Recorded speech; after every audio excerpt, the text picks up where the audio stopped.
Hey everyone, welcome back to a deck profile video. Today I'm going to be talking about one of my favorite rogue decks on the expanded ladder to use.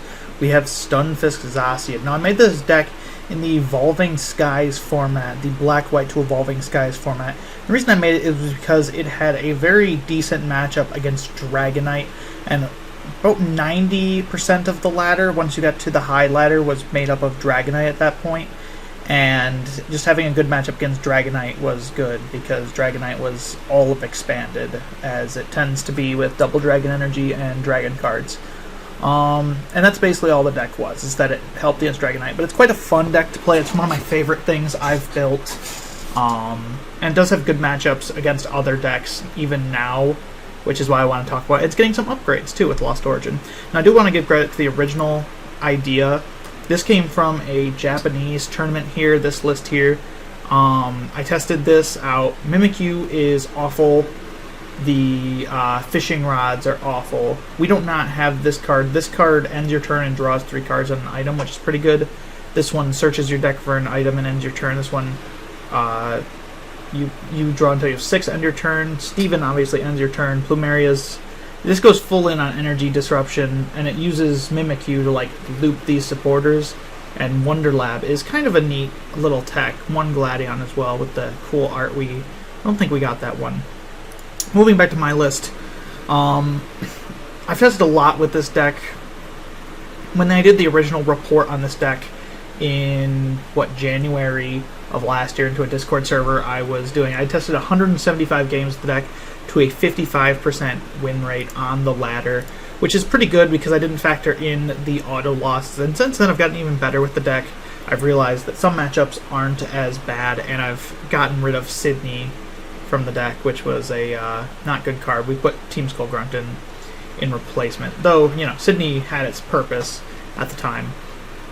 So starting off, we have the 4 Stunfisk here. The whole point of the deck, you want to use that Snap Trap. You're never attacking with it. Resistance to Grass is actually kind of relevant, and 120 HP for a basic is not at all bad. Mainly it's here because if it's attacked and even if it's knocked out, you discard an energy. If your opponent's not knocking you out, they're probably not going to attack into you, because then they're just losing a ton of energy, but I've seen people do it. But yeah, if it's attacked, if it's attacked at all, your opponent loses energy. This is primarily an energy denial and mill deck. You kind of work at both win conditions at once, although energy denial is definitely your focus. And you just chain these over and over between this doll and all the energy denial cards. You want to keep your opponent from using any big attacks while limiting their board. And the reason I like that it's energy denial and it's mill is that it gives you a lot of options. Mill is also a way of energy denial in a way, but more that when you're against decks that you just can't energy deny, a lot of times you'll run into like fire decks on the ladder that are just like play like 30 energy, 4 blacksmith, energy recyclers. You can't energy deny that. Then you go for the mill, and it has that strength.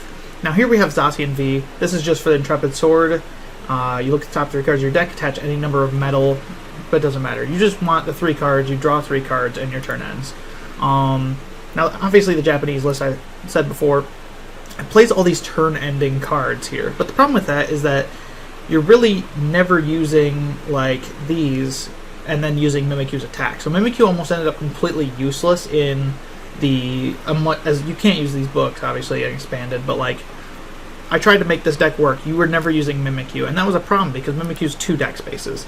So Zacian here allows us to end our turn and draw through the cards that we want. It is like single-handedly the most important card in the deck besides Stunfisk.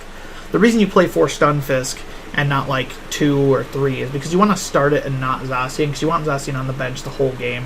He's going to get gusted up, obviously, and hit into, because your opponent doesn't want to hit Stunfisk.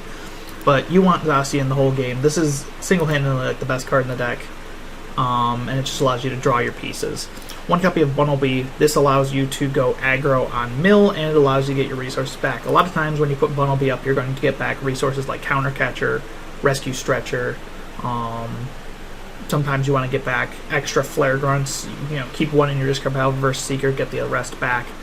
Most of the time, it's just Counter Catcher, Rescue Stretcher, some dolls, or you're going versus Seeker's the other one that you get. And then a lot of times you're just going hyper aggro with Burrow.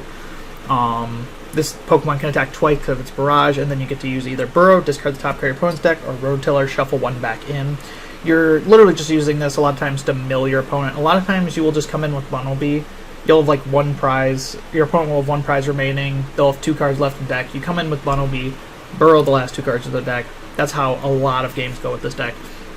This deck, in a way, is more of a weaker control strategy than something like Snorlax, Block, because it doesn't really lock your opponent out of playing the game. You just try to slow them down long enough where you achieve your win con. It is a rogue deck, after all. We have 4 copies of Mars here. Now, you saw on the Japanese list they play 4 copies of Stevens, and Stevens Resolve obviously allows you to get any 3 cards. But the thing is that I want to be ending my turn doing Intrepid Sword, and if I do Intrepid Sword and Mars, which you're a lot of times going to do in your setup turns, you're drawing 5 cards, which is quite good. And searching cards, sometimes you're missing the cards you want to hit, and it doesn't feel good. But Mars feels great, and also that discarding effect. You draw 2, discard a random card from your opponent's hand. That wins you games. There is plenty of games I've won because I've discarded extra resources from my opponent's hand. It works in a way like Energy Denial if you hit an energy, but mainly you want to hit things like Float Stones, Field Blowers, Versus Seeker. Versus Seeker is a very, very good card to hit, and most decks run 3 to 4 of it. You're going to hit cards like that. You're going to sometimes hit Pokemon that they'd like to put into play, like a V-Star, a Palkia V-Star, a Arceus V-Star that they want to put into play, a VMAX Shadow Rider. I was playing Colossal the other day, and they had Slugma out turn 1, and I Marsed and hit a Magcargo, and then they just had to get rid of their hand with a Research, and they weren't going to able to get Magcargo for most of the game, which was huge. This card is absolutely great. I prefer it over Stevens in this deck. Stevens is good in almost every other control deck, but in this one where you're using Zacian already to build your hand up and end your turn, Mars is just fantastic. You're not going to see many decks play Mars, but this one does. And again, this Japanese deck played, what here? 4, 3, so that's 7, 11, 15 turn-ending effects right here. But Zacian just does it all in one, with the Intrepid Sword to draw 3, and that's all you need. Gladion allows you to grab a card from your prizes and then shuffle Gladion in. You need 2, because if one's prized, you don't want to not have a choice at your prizes. You're mainly going to pick out Lusamines. A lot of times you pick out Verse Seekers. You're never going to pick out a Doll or a Crushing Hammer or a Trick Shovel. A lot of times you're going to pick out Counter Catcher, but you mainly just leave these cards right here. This whole row of cards is like completely worthless in the prizes, and that's fine. You won't pick some of your supporters either, but you're going to get important pieces like Lusamine that need to be looped, some supporters for a specific matchup, Life Dew. You always get Zacian if it's prized. Lusamine's like the other card that you always get if it's prized. Sometimes you'll get an Energy or Chaotic Swell for that specific turn that you need to do. You definitely need 2 copies. I prefer it over Peonia 100%, because usually you don't prize more than 2 cards you need with this deck, because this deck does have a lot of slots of cards that are just like not that relevant. If you're prize 1, you can live without it.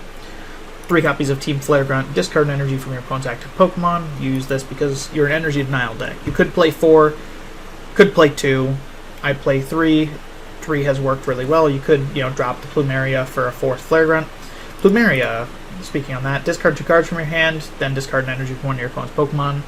Use this to hit the bench Pokemon, basic energies from them. That's basically all it's there for. It's also a good late game for thinning out cards you don't need. Things like Nest Ball, extra supporter cards if you don't need them, like these 2. So you could run a 4th Flare Grunt, but I prefer one Plumeria. It gives you that flexibility off of Versus Seeker. This deck is a Versus Seeker deck. You are using Versus Seeker all the time.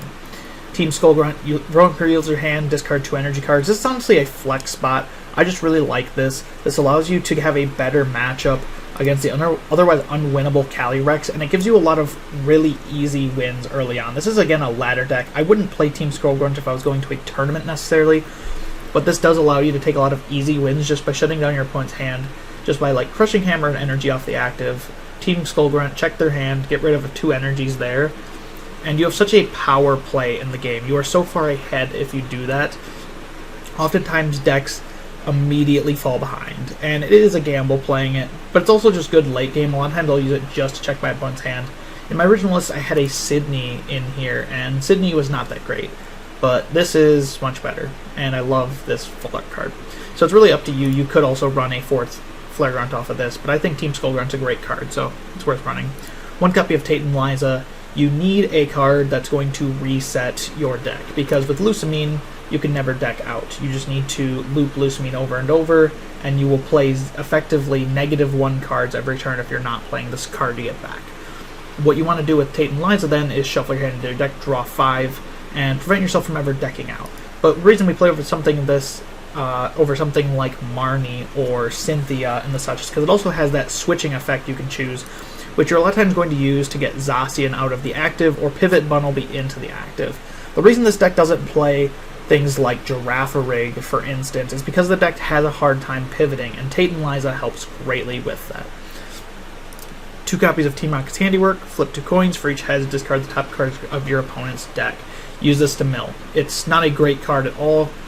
You're basically never going to use this card unless you're already winning. This is a win more card, or unless you're like turbo milling, because this card frankly is just awful, but you have to play it because you need to mill. And it's enough said there. This is just a card that you need to use to get your win con, but you're basically not using it until you're like have win on board. 2 copies of Faba. Now with ADPD, when that was the strongest deck, that's ADP Dragonite, you're obviously hitting most of the time double dragon energies, but this can also be used to take out float stones a lot of times. And I've actually found that in the ladder, if you face a Honchkrow GX ladder meme deck, you can actually win just by Fabaing away their Silent Labs and then drawing with Zacian, because then you'll draw into your Flare Grunts and Crushing Hammers to get rid of their Dark Energy, in which they can't attack and they lose. So actually Faba is great. You could even run a 3rd copy potentially, maybe cutting this card, but I prefer 2. 2 is pretty good. Against Meloetta Genesect, Faba is just a huge checkmate, so if you really think you're going to run into a lot of Meloetta Genesect, then you run 3 Faba, because if you get 4 Faba off, or rather even 3 Faba, you just win the game, because your opponent's not going to attack into a Stunfisk and do nothing, right? Do 70. They're not going to do that. They just lost that point. 1 copy of Ranger. This is purely to remove Item Lock and to remove Altered Creation GX. You wouldn't beat ADP without it. So here it is. It's there to remove Altered Creation. I've used it in a few pinches to remove Item Lock and then like spam a bunch of items out at once against like a Vikavolt. If your opponent's using Vikavolt though as ADP Dragonite, they're usually losing the match. You'd think that this deck would get totally bricked by the items, and then it can occasionally happen, but as long as you're drawing with Zacian and you can pull off 1 Ranger, Item Lock is rarely an issue, and they're going to run out of energy before you run out of Stunfisk, which is very important. So then to round it out, 2 copies of Lusamine, put 2 in a combination of supporter and stadium cards from discard out of your hand, usually getting back these, or if you need to draw cards, get back these, or if you need to get rid of special energy, that, or if you need to mill, that. And you always want to Tate Liza in your deck as well, so you can, put cards back in your deck. Lusamine's essential. You could run a 3rd copy. I know a lot of control players like to run that 3rd copy so they're safe against prizing, but I just like 2. 3 copies of Nest Ball, get all of these basics here. Quick Ball is bad because you don't want to thin your hand down of resources, and you don't have any play down abilities, so you might as well use Nest Ball and just play it smarter. 4 copies of Doll, absolutely essential, prevents you from decking out if in a pinch, mainly just there to stall your opponent out for a turn by sitting in the active. 2 copies of Robo Substitute, same thing as Doll, it's just a basic Pokemon with 30 HP. It's worse than Doll though because you can't use it to pivot without discarding it, which feels awful if you have to pivot with Robo Sub. It's mainly a thing you learn as you play these kind of Robo Sub, Lillie, Doll decks. You learn when you need to put up Robo Sub and when you need to put up Doll to when it's most efficient, and you kind of got to get used to that tempo. You could run 4 copies of this over the next card, but I prefer 2 because first of all I only had 2 when I built the deck. And second of all, 2 Drand is fine. You didn't really need any more. 6 Dolls total is fine. 2 copies of Trick Shovel. You look at the top card of either player's deck, which you're always doing your opponent's, and you discard it or return it to the top. You're always going to discard it unless your opponent has a 0-card hand, which can happen with Mars. That's another thing with Mars, is a lot of times you can put your opponent down to a 0-card hand if they leave themselves with 1 in hand, not knowing you have the Mars. That happens quite a bit, and you'll hit like a Verse Seeker or something out of hand, and they'll have 0. Sometimes Trick Shovel, then you let your opponent draw into a dead card just so you can energy deny them and or Lusamine spam behind your opponent having guaranteed nothing next turn. 2 copies ran fine. It's a flex spot though. If you don't like Trick Shovel, you can add 2 of any other item. I just found that the tempo of the game usually works really well if you have 2 Trick Shovel. Usually the games are very close, but with 2 Trick Shovel, you win most of your deck out games where you have it, and it's just to assist in that win con. You definitely don't want any more than 2 though. It's another card that I don't mind being prized to. I like that there's lots of dead cards that you don't mind being prized, because they're not dead necessarily, but you don't have to like absolutely need them every single game. 4 copies of Crushing Hammer. It's energy denial, flip coin if heads, discard an energy for one of your opponent's Pokemon. You're going to use Crushing Hammer a lot. Games will sometimes be decided if you land all tails Crushing Hammer or all heads Crushing Hammer. Generally, if you go 2 for 2, you're doing fine. Or 2 for 4. You're doing fine.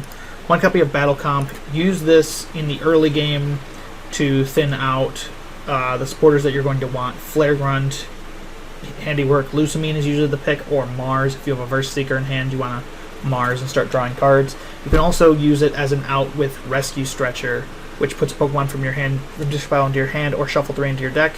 You can use that to get a Zacian. Late game, I've also used it to get Bunnelby out with Rescue Stretcher. You just want discard synergy, and thinning your deck can be pretty good. 2 copies of Counter Catcher. If you're behind on prizes, you can switch one of your opponent's bench Pokemon if they're active. The reason you only play 2 instead of like 3 or 4, because you could definitely see 3 or 4 is because you have Bunnelby. You're usually recycling Counter Catcher first. And Rescue Stretchers, if you have 1 Rescue Stretcher down and you have Bunnelby active, you definitely want to get a Rescue Stretcher back. 4 copies of Verse Seeker. You'd play 8 copies of Verse Seeker if you could play it, but you have 4, so you play 4. You're using Verse Seeker almost every turn, as long as you don't have like a Lusamine loop set up. Even when you have Lusamine loop, you're a lot of times going to use Verse Seeker for just quick aggression. You want to have as many of them. If you can get through like half a game without even playing Verse Seeker, you're probably winning that game. It's that good of a card that you basically just guarantee your win if you're not using them, which sounds ironic, but you usually use them to set up. 4 copies of Cursed Shovel. This is assisting your mill strategy, and it's also a way of energy denial in a way, because when you're milling, you're also energy denying. If the Pokemon this card is attached to is knocked out, discard the top 2 cards of your opponent's deck. You're almost always just throwing this on a Doll or a Stunfisk, occasionally a Bunnelby, and your opponent's going to mill 2 cards, and that's fine. That's pretty cool. A lot of times your opponent's going to field blower them, so you only ever have 1 Cursed Shovel in play at a time, unless you're like really trying to find something, then you Tate Liza, but that's a pretty rare scenario. Cursed Shovel just makes your mill so much better, and it's just a great card. You could potentially play an Eco Arm in here if you want to recycle it, or that list in the Japanese list played Lana's Fishing Rod. Lana's Fishing Rod is not a great card in my opinion. Eco Arm is a possible consideration. 1 copy of Life Dew. You force your opponent into that 7 prize game. That's what you want. You usually put it on Zacian. Make it so if they gust it up, it's not worth it. You want to bait out their field blowers until they're like milled out or used with Cursed Shovel, and then you put a Life Dew into play. It's a lot of head gaming. You have to really know when to play Life Dew. You kind of just get that as you play the deck, though. You'll know the tempo of when you're supposed to play Life Dew. 2 copies of Chaotic Swell. Silent Lab and Path to the Peak are very dangerous, especially Silent Lab. Silent Lab kills these 2. So you play Chaotic Swell. 3 copies of Capture Energy. It's a basic out and a retreat outlet. You're always going to be attaching to Zacian with Capture Energy if you can, unless you're using Bunnelby's attacks. Bunnelby is usually not going to be in play though, unless you're using it at that moment in time or you start it. And then 1 copy of Recycle Energy just guarantees you always have an energy. You can retreat loop it with Zacian, attach it to Bunnelby, and then it comes back. You just want the energy to come back to hand after it's discarded from play, because you need those continual energy attachments to retreat multiple times if Zacian's brought up and not KO'd, and if Bunnelby needs to burrow. Regarding this list does pretty well against the expanded ladder. Spare, obviously, there's a lot of fire and water decks that run around that are just like bad decks, but they do well against this deck since they put like 30 energy in them, and there's nothing you can do about that. The biggest thing that this deck is concerning is that you lose against other stall decks, and then you lose against the Shadow Rider, which Shadow Rider is considered the best deck in format. Shadow Rider does, unfortunately, just kind of win against this deck because it can use its Astral Barrage and avoid the Snap Trap effect, because Snap Trap is not being damaged by an opponent's attack, it's putting damage counters. And that's just an unfortunate wording. There's nothing you can really do about that. Shadow Rider is just a really bad matchup. I've won it a few times, but I've won it maybe like 5 out of 20. You're not going to win it, and I'm only winning it because usually I know the matchup and I know what to do immediately. If you're playing Shadow Rider for the first time, you're probably just going to get bowled over. So, there's my list right there. The reason I want to talk about this deck more, because this deck was more of a thing during Evolving Skies when I made it. As Shadow Rider became BDIF, it kind of became worse. But in Lost Origin, it actually gets some improvements. So let's head over to the new list here. This is a list I made considering Lost Origin in mind. Now, this hasn't been tested, obviously. This one right here, I've probably put 500 games into this list, so it's actually like well refined. This is the new list, so there's obviously some flex spots, but I'm going to talk about the new cards. We went down to 3 Stunfisk for 1 copy of this Rotom, and this Rotom is essentially Zacian, but it has a retreat cost of 1.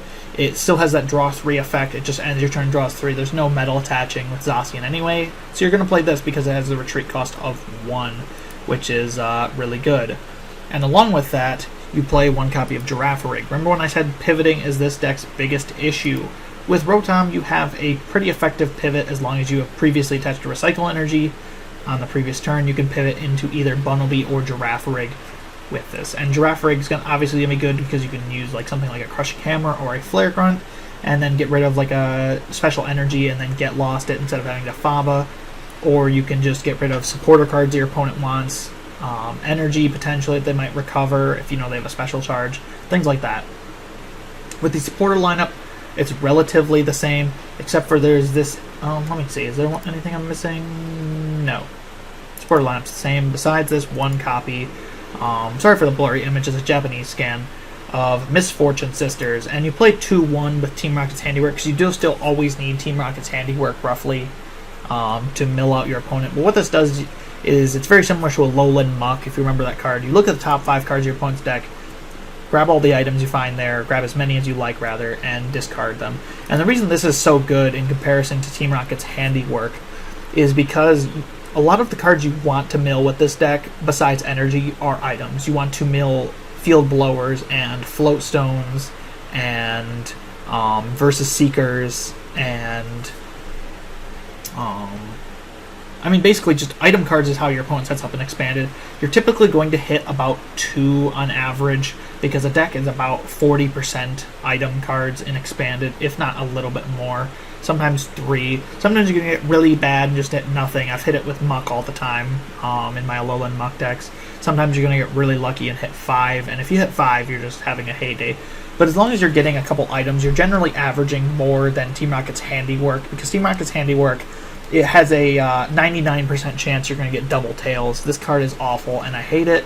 This gives you a lot more flexibility in your milling, and it actually progresses your win con more than just milling random cards, because you want to mill specific cards. You can control the energies a lot more when your opponent's not spamming things like max elixirs and dark patches and things of the such. And with that, the only other change I made was that I went more onto the Robo subs, and I think without Zacian, you don't need the Trick Shovels. You're just going to go more into what you're good at with walling with these dolls, and you have 1 less Stunfisk, so you want to have more dolls to put up. 1 less Stunfisk was obviously for the Girafarig pick here. I do think the deck gets a little bit better. You potentially, again, add Eco Arm. If you want to run something over Life Dew, you could, but I prefer Life Dew. If you're going to run something else, you're going to run Dowsing Machine. This deck just gets a lot better with Lost Origin. It gets these 2 new tools, which completely redefine the deck, the way it can play, and I think that's interesting. So anyway, that's my video about this Stunfisk. This is the current list for Astral Radiance. It's more of a Fusion Strike and Evolving Skies deck, but it was one of my favorite creations from that time. This list is literally homebrewed, besides just the basic concept from this original Japanese list. I made this list from scratch, and it's one of the things I'm most proud of in my time playing Expanded. Very fun ladder deck. Not going to win against Shadow Rider, not going to win against everything, but you generally can beat a lot of decks in Expanded. Anyway, hope you all enjoyed this video.